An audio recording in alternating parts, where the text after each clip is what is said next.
pô, que coincidência, né? Uma pandemia surgindo na China, na cidade que tem um laboratório que pesquisa coronavírus. E essa pandemia, ela acabou gerando aí milhões de mortes, mais de 700 mil mortes no Brasil. E hoje, depois de mais ou menos uns 5 anos assim de início da pandemia, várias questões que pareciam já apagadas, né? De onde veio o vírus? A vacina funciona? Qual a origem? Será que o vírus foi criado em laboratório? Todas essas questões, elas estão retornando por causa de uma ouvidoria, vamos dizer assim. O Anthony Fauci, que é um dos epidemiologistas mais famosos do mundo e uma referência na época da pandemia no governo da época, dos Estados Unidos, ele foi questionado pelo Senado americano porque eu acho que o Daniel vai saber explicar melhor esses motivos e tal, mas parece que encontraram anotações dele da época da pandemia e estavam questionando ele sobre isso. E aí ele decidiu ficar calado sobre o que aconteceu, né, Daniel? Se quiser trazer mais Exato. contexto aí pra gente. Não, a gente gostaria até de aproveitar para deixar você falar, mas e prazer te conhecer aqui, apesar de ser online, né? Mas já é uma alegria te conhecer. Parabéns pelo trabalho. Oi, oi. Então, Obrigado. o Robert Kennedy Jr., que é o secretário de saúde e que escreveu um livro, The Real Anthony Fauci, o verdadeiro Anthony Fauci. Tá.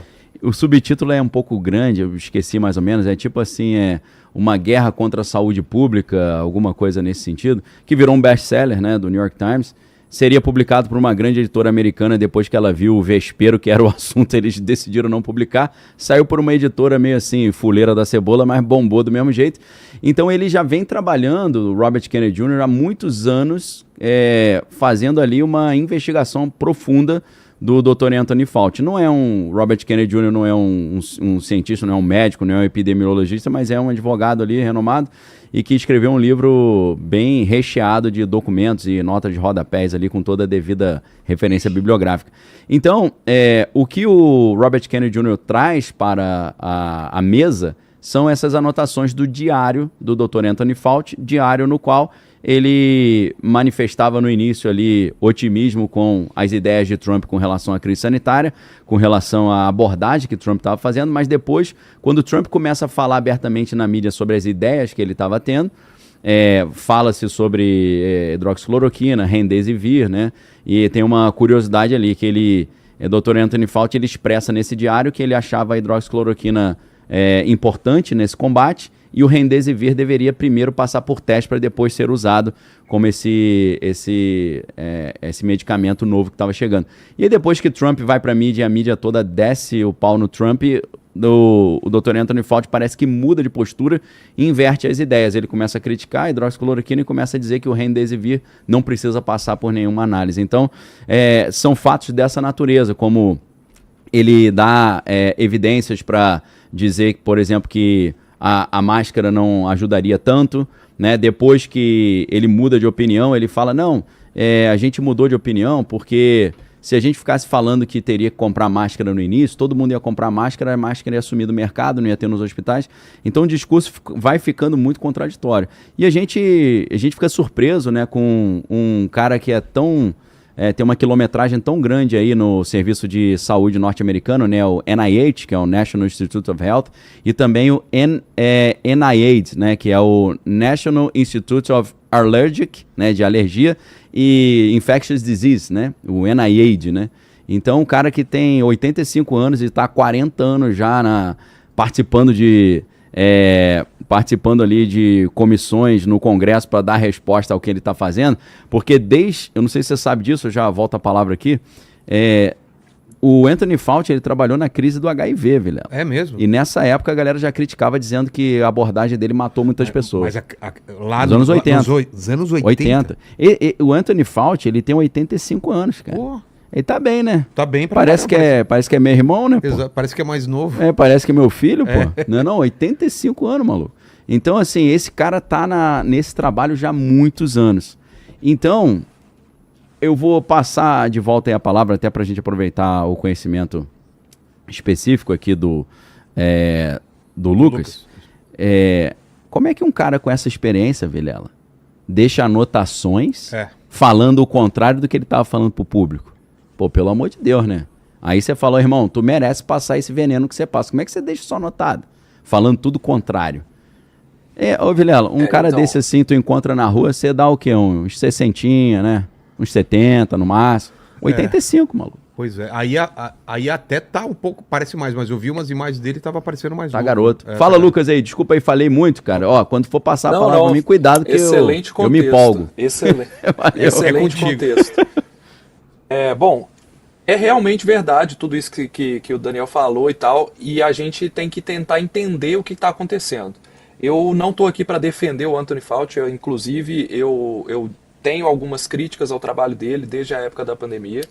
No entanto, uma coisa que é importante a gente lembrar é o seguinte: como que a gente estava 5 anos atrás sem informações sobre o que a gente estava lidando? Você bem citou aí a crise do HIV.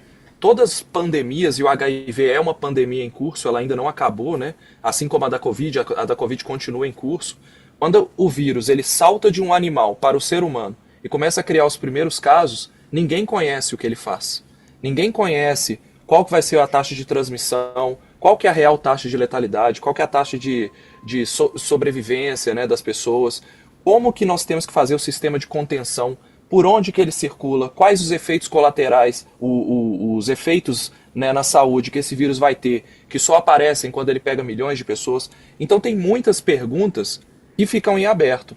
Então, por exemplo, tem algumas coisas que, se questionado, eu não vou saber te responder, porque quem deveria responder é o Anthony Fauci. Mas, por exemplo, essa questão da cloroquina. A gente tem que lembrar que quando a cloroquina ela foi divulgada como potencial tratamento, toda a comunidade científica bateu palma para ela. Não foi só o Anthony Fauci, não foi só alguns entusiastas e alguns políticos e etc.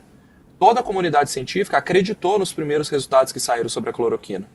Só que esses resultados, eles foram fraudados. Eles foram fraudados pelo cientista que fez a pesquisa. É diferente da gente encontrar um resultado fraco. Ele não é um resultado fraco, ele é um resultado falso.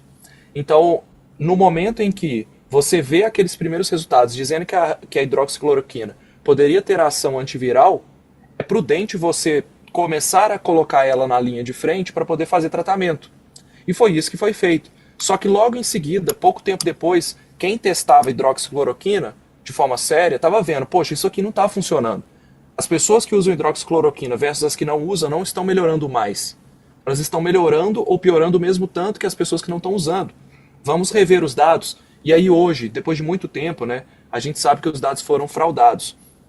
No caso do Remdesivir, o Remdesivir já é um medicamento um pouco mais antigo, é um antiviral já conhecido. Ele não foi criado apenas para a Covid. Então ele foi adaptado para coronavírus, ele não era a melhor opção, e diante das evidências que nós tínhamos no momento, havia a hidroxicloroquina como primeira opção. Depois que ela foi descartada, você coloca a segunda opção. E aí começaram a surgir medicamentos específicos para o coronavírus, né? Então, tem vários detalhezinhos, e como o Vilela começou a falar, na narrativa é muito bonito. Só que quando a gente vai analisar e sentar para estudar, não é bem assim. E eu entendo perfeitamente que quando o cara lá, o Anthony, ele fica calado diante do Senado americano, ele dá o direito das pessoas questionarem. E esse que é o grande problema. Eu acho que é daí que vem essa onda de desinformação que começou a surgir. Pô, os caras questionam coisas básicas para ele. Qual que é a cor da sua gravata? E ele fica em silêncio e parece que ele está tirando onda com o Senado americano. Ele perde credibilidade diante do público que deveria ouvi-lo e que ele deveria convencer as pessoas de que as anotações dele são relevantes, de que ele não era um cara mentiroso, de que ele não fez intencionalmente. Então existe todo esse contexto, né? Então, para olhar o que realmente aconteceu, a gente teria que olhar cada um dos pontos que o Senado americano está falando que são problemas, né? Que são problemas ali. E eu acho que o principal deles, o que é mais relevante, tem um senador que é o Paul, né? O Paul, que é inclusive o Anthony Fauci fala que ele é um perseguidor dele, e ele fica insistindo na ideia de que o coronavírus ele foi manipulado geneticamente em laboratório pelos chineses e lançado propositalmente para criar a pandemia e teria sido um experimento que deu errado.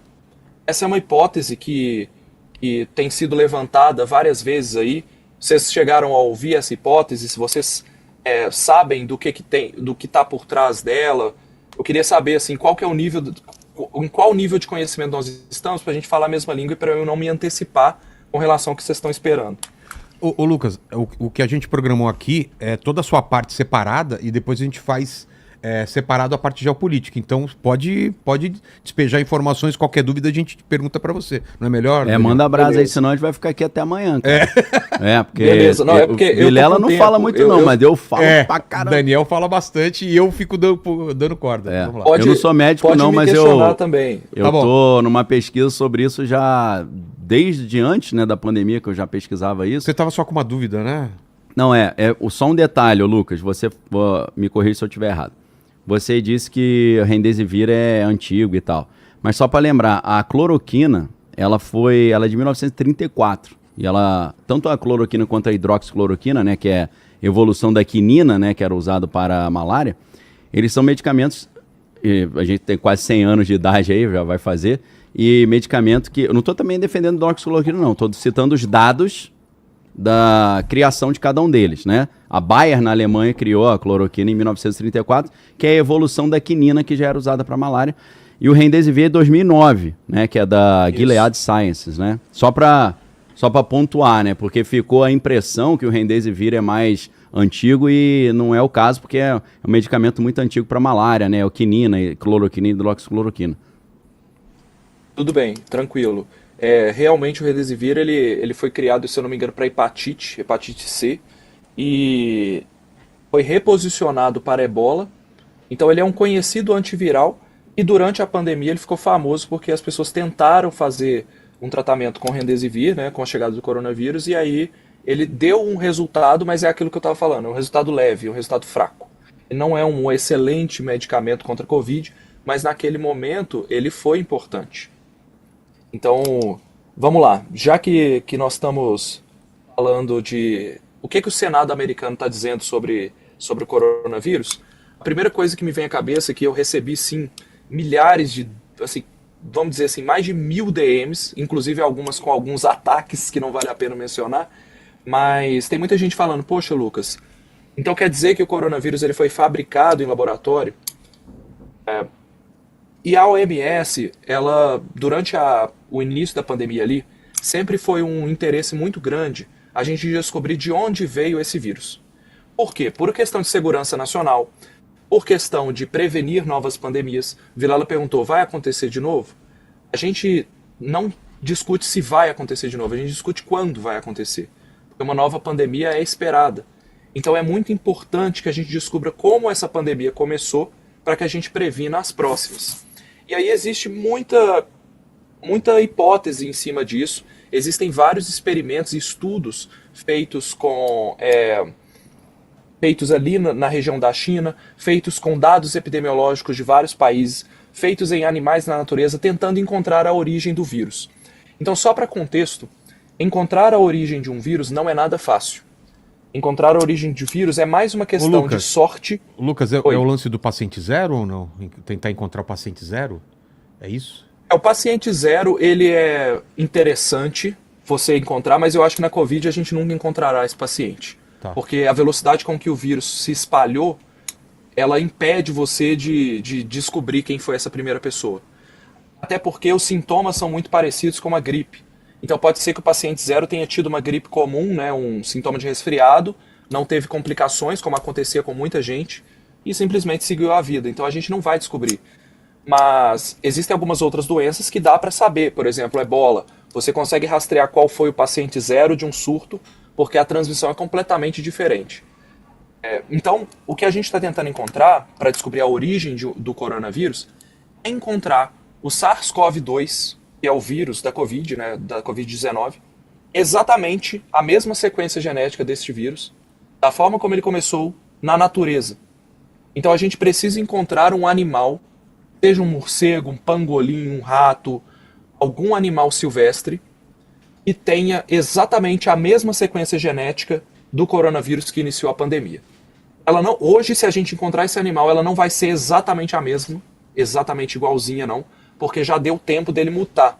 Mas por estudos genéticos dá para a gente descobrir, fazendo previsões, né, de mutações, a gente consegue calcular quantas mutações esse vírus teria por mês, por ano, e a gente consegue saber, poxa, esse vírus aqui que foi encontrado neste rato, ele é tão similar ao coronavírus da pandemia que se a gente voltar ele no tempo, nesses modelos aí genéticos, a gente vai dizer que ele é o coronavírus original e saltou para o primeiro ser humano.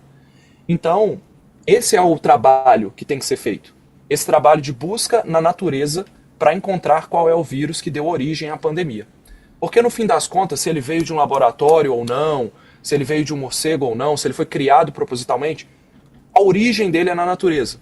O ser humano não sequencia geneticamente um vírus e coloca ele dentro do laboratório de forma intencional. Ele busca isso na natureza, faz experimentos em cima desse vírus na natureza, dentro de um laboratório de biossegurança, e aí sim você faz o que você pode fazer com ele. Se você quiser lançar ele como uma arma biológica, você lança, senão você segue fazendo seus experimentos. Então todo vírus tem origem na natureza, e a gente não encontrou esse vírus ainda.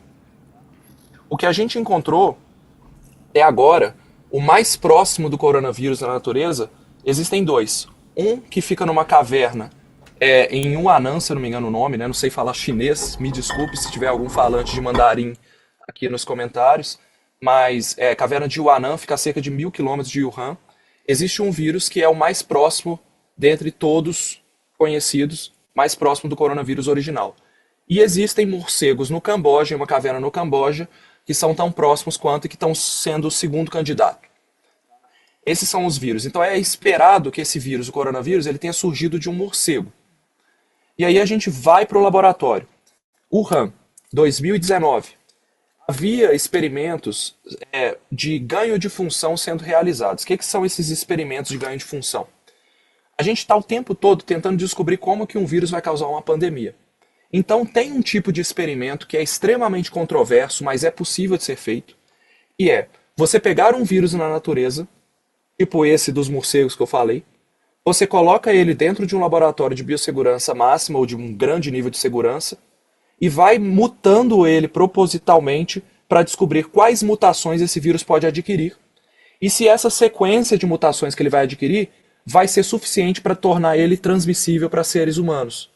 Então você faz esses experimentos de forma controlada para ver se este vírus vai mutar e infectar células humanas.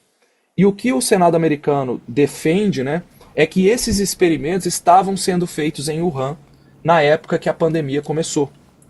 Isso não temos dúvidas, realmente estavam sendo feitos experimentos de ganho de função, inclusive